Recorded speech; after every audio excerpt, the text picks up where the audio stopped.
మంచి మనిషి కీర్తి ప్రతిష్టలు. శ్రీమతి సొంఠం సుశీలమ్మమ్మ జ్ఞాపకాలు.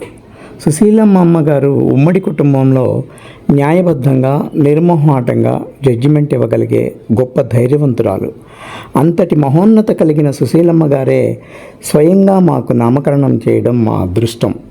ఆళ్వారు వంశీకుల భక్తి పారవస్య అనుగ్రహంతో పుట్టింటి మారిశెట్టి మరియు మెట్టింటి సొంఠం వంశానికి కీర్తి ప్రతిష్టలు అందించి సుసంపన్నంగా అందరినీ విద్యావంతులుగా, సంస్కారవంతులుగా, తన కన్నవారినే కాకుండా వారి బంధుమిత్రుల పిల్లలను సైతం యోగ్యులురా, మీరంతా యోగ్యులురా అని దీవిస్తూ సంస్కారవంతులుగా తీర్చిదిద్ది ఈ సమాజానికి సేవాతత్పరులను అందించిన మరువలేని మహోన్నతురాలు శ్రీమతి శ్రీ సుశీలమ్మ గారు. మాకు అమ్మమ్మ. వారి దీవెనలు అందరికీ ఎల్లవేళలా ఉంటాయి. వారి జ్ఞాపకాలను నెమరు వేసుకుంటూ మీ లక్ష్మీ ప్రదీప్.